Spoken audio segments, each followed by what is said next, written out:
it's a combination, random forest is a combination of multiple decision trees. So you all know how to create decision trees using Python, and what is the logic behind creating decision trees, कैसे nodes बनते हैं, कैसे root बनता है, कैसे decisions बनते हैं हमारे.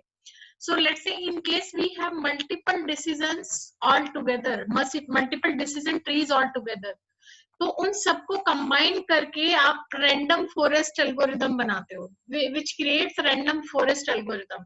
अब जितने भी डिसीजन ट्रीज आपके बने हैं उन सबका प्रेडिक्शंस आप लोगे for each and every decision tree, and finally आप जो बेस्ट सोल्यूशन होगा based on the, let's say आपने 5 डिसीजन ट्री बनाए, तो 3 डिसीजन ट्रीज के बेसिस पे आपको एक सोल्यूशन मिला और 2 डिसीजन ट्री के बेसिस पे आपको कोई दूसरा सोल्यूशन मिला. Let's say 3 decision tree says true and 2 decision tree says false, कुछ भी हो सकता है. सो आप जो मेजॉरिटी होगी आप उसको सेलेक्ट कर लोगे. That is what we say random forest. I'll go through with the algorithms, but let me start with a sample data set. So आज हम एक हैंड रिटन डिजिट्स का एक डेटा सेट है which is already available in sklearn. We are going to use that. So that is available as a load underscore digits. आप उससे उसको निकाल सकते हो, एंड वो एक ऑब्जेक्ट होगा which you can store it. So I have used this one here, and I have created a new data set based on this, and that is digits. So abhi aapko digits dekhna hai, so I'll be applying a directory here so that I can check ke digits mein mere paas kitne particular folders you can say available hai.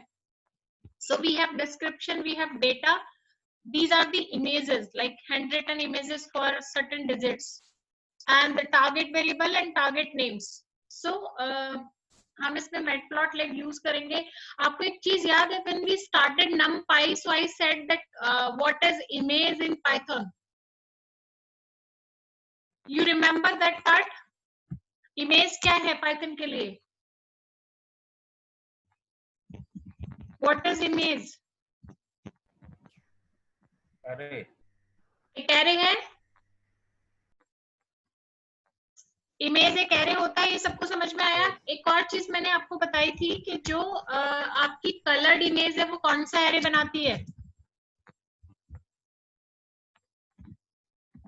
किसी को याद है?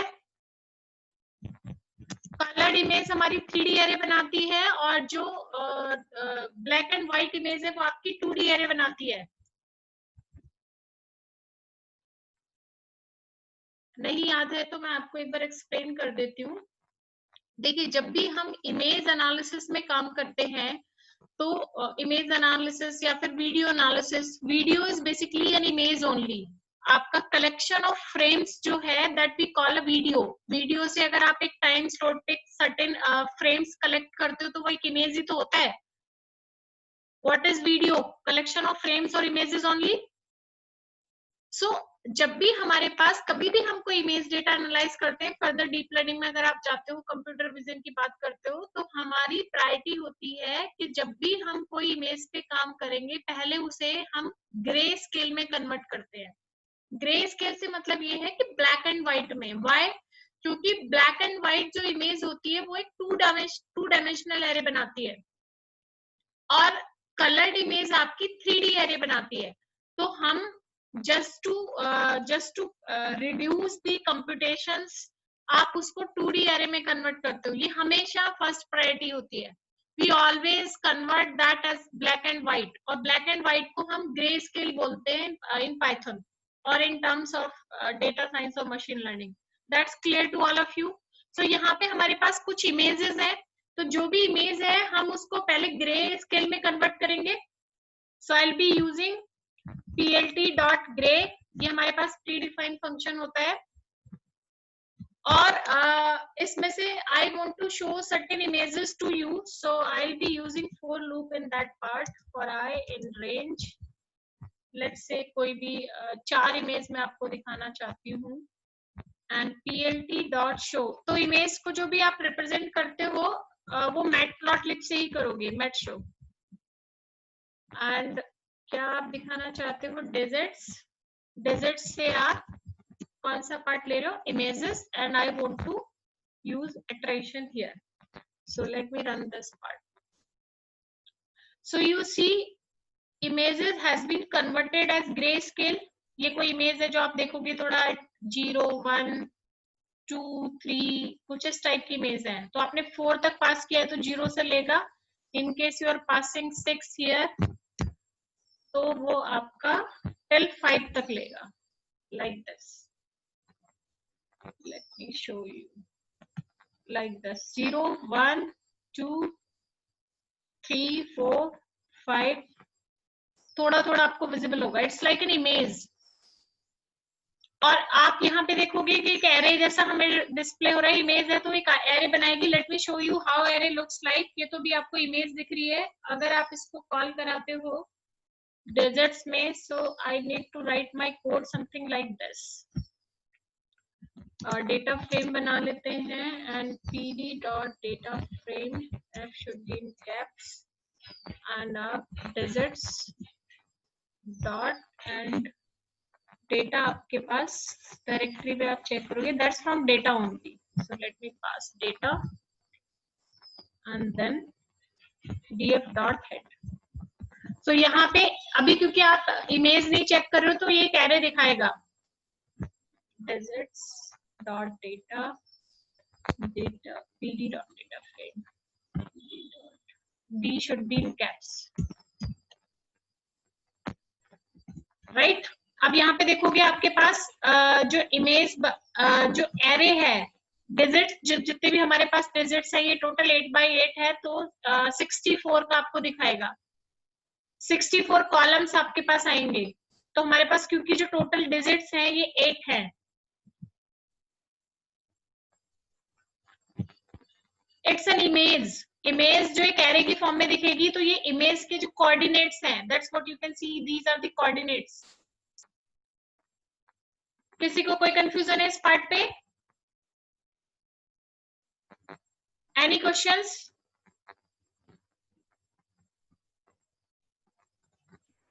Any questions? Ma'am 13-14 क्या आ रहा है? Sorry, ये जो 13-14 आ रहा है ये क्या आ रहा है इसमें? ये कोऑर्डिनेट्स हैं. मतलब किस, जैसे कि कोई इमेज होती है, कहीं पे डार्क होगा कहीं पे लाइट होगा, तो वो कोऑर्डिनेट्स आते हैं. आपके जो एरे बनता है उस कोऑर्डिनेट्स के हिसाब से बनता है.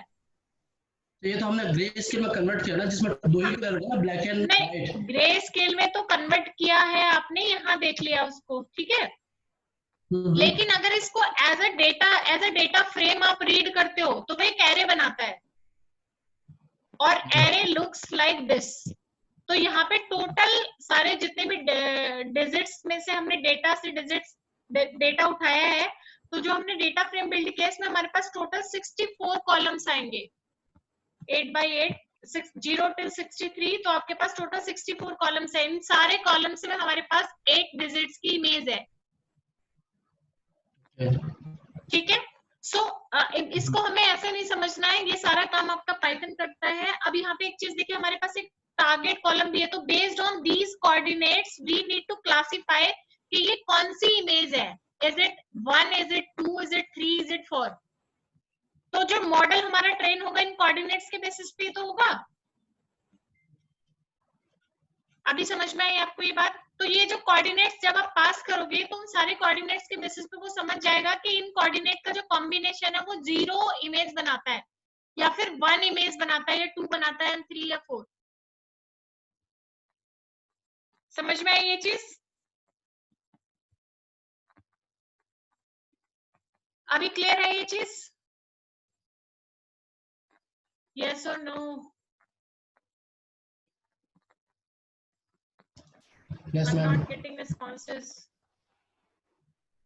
Let me put target column as well, क्योंकि हमें इसमें टारगेट भी ऐड करना होगा. So target I am going to use from datasets dot target. इसी से हमें दिया हुआ है यहाँ, जो आप डायरेक्टरी में देखते हैं, दैट्स फ्रॉम टारगेट ओनली.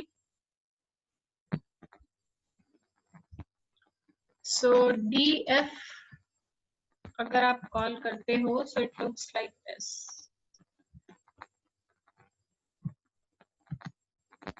अभी यहाँ देखेंगे कि हमारे पास टारगेट कॉलम भी आ गया है, तो हमें ये डिजिट प्रेडिक्ट करना है कि कौन सा डिजिट है। ठीक है, गॉट इट। अब हमें क्या करना है, हमारे पास एक्स भी है वाई भी है।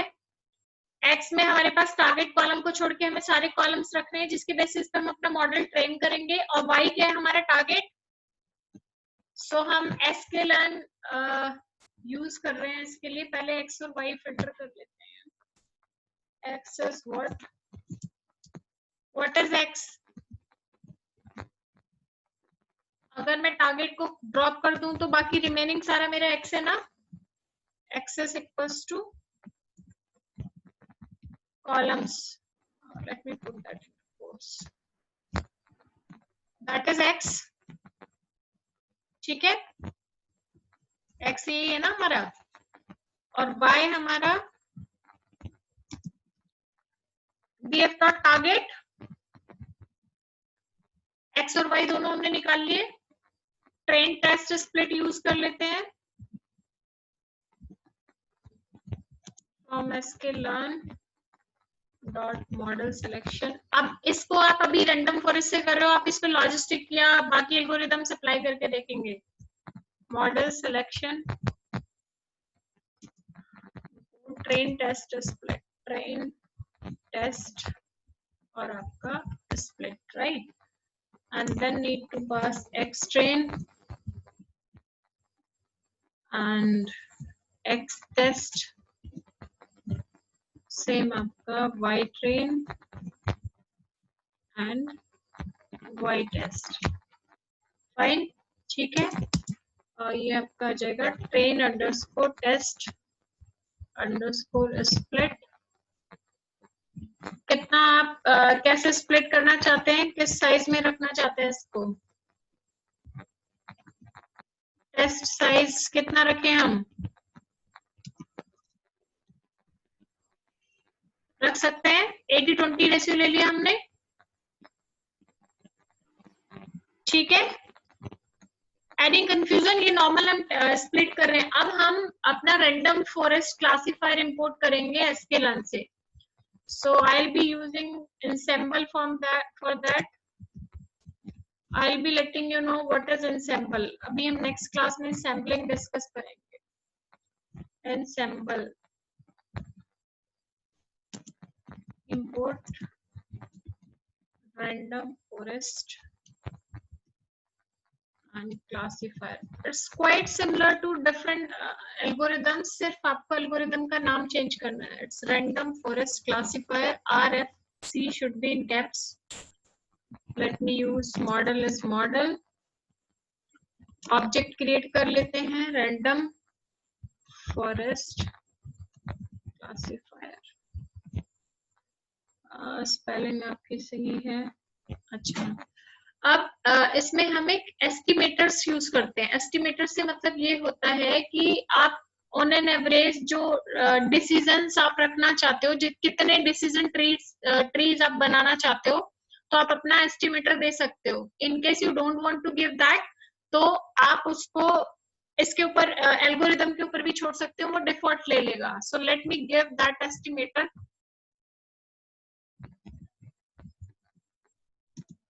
Let's say I'm using 20 decision tree for that, and I'm going to fit this. So model dot fit x train x underscore train and y underscore train. That's what you are going to do. ये आपका random forest classifier generate कर देगा, which will give bootstrapping, class weight, criteria, Gini index. ये क्योंकि decision tree के basis पे चलेगा तो वो सारे फीचर्स आपको देगा जो डिसीजन ट्री में हमारे पास आते थे। ठीक है, किसी को कोई कंफ्यूजन है इस पार्ट में। सेम आप मॉडल स्कोर जनरेट कर सकते हो। And let me show you जो क्लासिफाई कर रहे हैं वो डिजिट को कैसे कर रहा है। X test and Y test, this is what so model की एक्यूरेसी कितनी आई है आपकी? 95%। एक्स टेस्ट जो है हमारा वो हमें प्रेडिक्ट करना है ना, प्रेडिक्ट करने के लिए हम एक्स टेस्ट तो पास करेंगे मॉडल में। मॉडल डॉट प्रेडिक्ट में आप क्या पास करोगे? जो टेस्ट डेटा वही तो करोगे, राइट? लेट्स से इसको हम स्टोर कर लेते हैं किसी दूसरे वेरिएबल में। लेट्स से y प्रेडिक्टेड, आप इसका नाम रख लेते हो। तो हमने एक्स टेस्ट को प्रेडिक्ट करा के मॉडल जो हमने ट्रेन किया था और y अंडरस्कोर प्रेडिक्टेड में स्टोर करा लिया। सो यहाँ आपके पास वो आउटपुट जनरेट हो जाएगा। Do you want me to apply confusion matrix here so that you can check? Confusion matrix apply करना चाहते हैं आप यहाँ? यस और नो? ठीक है, यहाँ देखिए y प्रेडिक्टेड में आपके पास ये आउटपुट जनरेट होके आ गए हैं। जो भी हमने टेस्ट से डेटा पास किया था तो जो उसने प्रेडिक्शंस दिए ये इस डिजिट की दी है। सो कंफ्यूजन मैट्रिक्स से आप ये देखेंगे कि कितने उसने सही प्रेडिक्ट किए हैं, कितने उसने गलत प्रेडिक्ट किए हैं। तो कंफ्यूजन मैट्रिक्स आप कैसे इंपोर्ट करते हैं? फ्रॉम sklearn डॉट मैट्रिसेस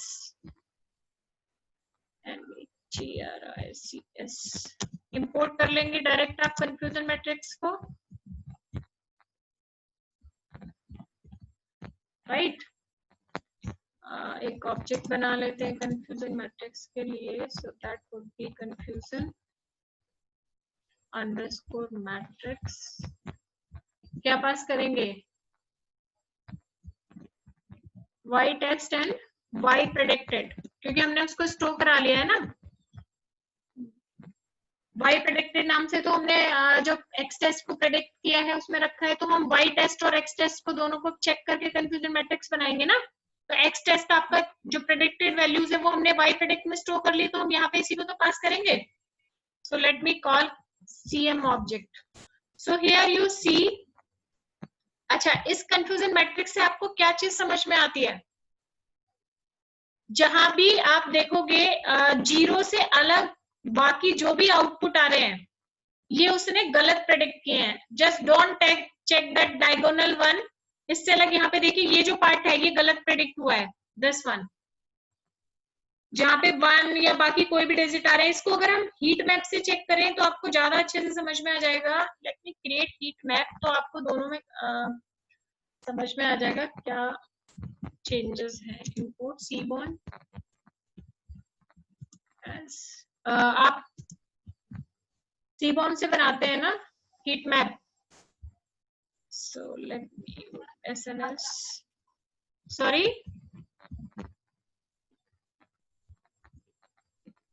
ये है n not equals to true। और लेबलिंग अगर आप देना चाहते हो तो यहाँ पे दे दीजिए plt dot X label. X label आपका क्या है? प्रेडिक्टेड है ना। एक्स लेबल आपका predicted price. And what is your Y label?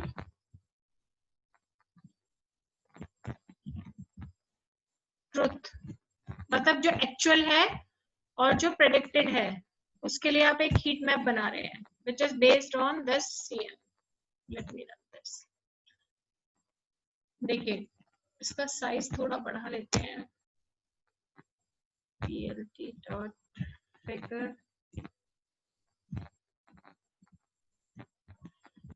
text size 10,7, right?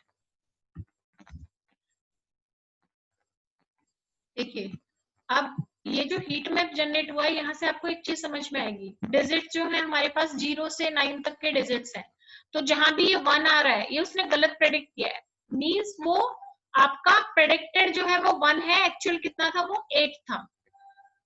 यहाँ पे अगर आप देखेंगे इस वाले पार्ट को देखिए, जो ट्रूथ था वो 5 था लेकिन प्रेडिक्ट उसने क्या किया? 9। ट्रूथ क्या था? वो 8 था। जहां पे ये 1 आ रहा है उसने प्रेडिक्ट किया है, उसने जो प्रेडिक्ट किया है उसने वो 1 किया है, लेकिन जो ट्रूथ था वो 8 था। तो आपको यहाँ पे देख के ये भी समझ में आएगा कहाँ कहाँ उसने गलत प्रेडिक्शन दी। देखिए what was the truth? Truth was 5 and what it has been predicted as 1। ये आपका 4 ट्रूथ था, लेकिन जो प्रेडिक्टेड वैल्यू आई है वो 1 आई है, तो उसने ये गलत प्रेडिक्शंस जहां भी दी है वो डिस्प्ले कर रहा है आपको। You got it. जीरो से अलग जो भी वैल्यूज हैं वो उसने गलत प्रेडिक्ट किए हैं, तो यहाँ से प्रेसिजन, रिकॉल वगैरह एक्यूरेसी आप निकाल सकते हो। किसी को कोई कंफ्यूजन है हीट मैप पे? अब यही चीज आपको यहाँ भी डिस्प्ले करा रहा था, लेकिन आप प्रेडिक्टेड और ट्रूथ नहीं चेक कर पाते हो। यहाँ आपको समझ में आ रहा है ना कि जो उसने गलत प्रेडिक्ट किए हैं, this one has been predicted incorrectly, ये भी इनकरेक्ट प्रेडिक्ट किया है, जीरो से अलग जो भी वैल्यूज आ रही है वो इनकरेक्ट प्रेडिक्ट किए हैं। और स्कोर देख के आपको समझ में भी आता है 95% एक्यूरेसी है, तो बहुत ज्यादा गलत प्रेडिक्शंस नहीं है।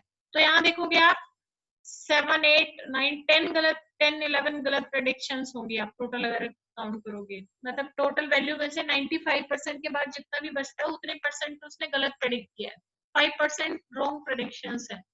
That's what you can check. Fine. मतलब जो डिजिट्स थे, जो इमेजेस थी जो हमने पास की हैं, हमने एक रैंडम फॉरेस्ट एल्गोरिदम का यूज करके हमने ये चेक किया है एक्चुअल क्या था, प्रेडिक्टेड क्या था, वो कैसे क्लासिफाई कर रहा है। जो इमेज 0 या 1 की इमेज है उसको उसने 0 या 1 की इमेज बताया है या नहीं बताया है, तो वो ट्रेन हमारा इन सारे कोऑर्डिनेट्स पे हुआ है ना, right. I feel like you are bit confuse with this. किसी को कोई डाउट है इसमें? देखिए इस सेम डेटा को आप कोई दूसरे क्लासिफिकेशन एल्गोरिदम के साथ ट्राई करो, लॉजिस्टिक के साथ ट्राई करो, और दोनों में डिफरेंस समझना, कंफ्यूजन मैट्रिक्स से भी चेक करना, और ये भी आप उसको ऑब्जर्व कर लेना, छोटा डेटा सेट है कि किस किस को वो गलत प्रेडिक्ट कर रहा है।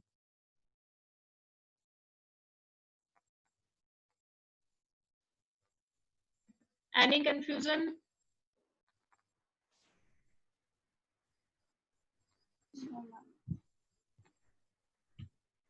और एस्टिमेटर्स को भी चेंज करना, एस्टिमेटर्स 10 रखना, 12, 15 कुछ ऐसे एस्टिमेटर रखना, और you can use iris data as well for this.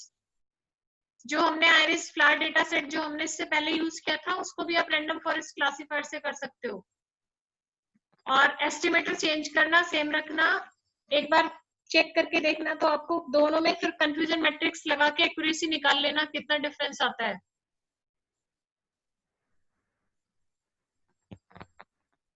मुझे ऐसा क्यों लग रहा है कि तुम्हें कुछ समझ नहीं आ रहा है? All in? Yes ma'am. Shivangi, Shivani sorry, Manish,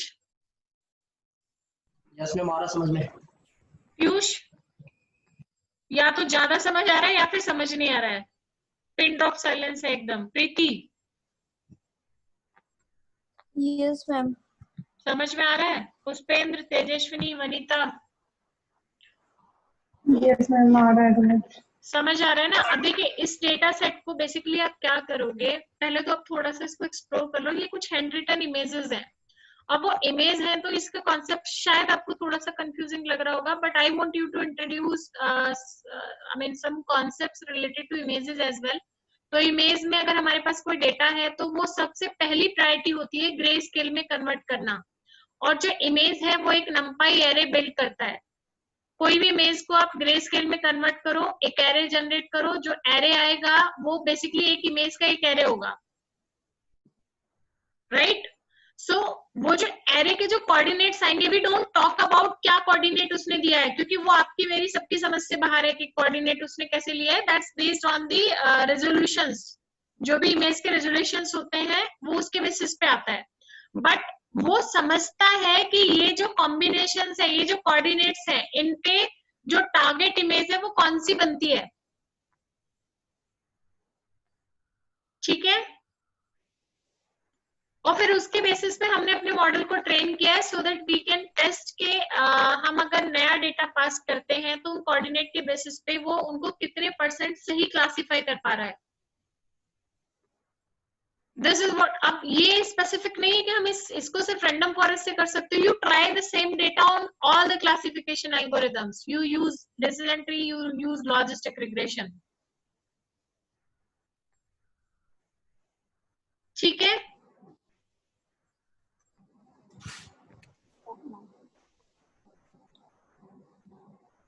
Tejashwini.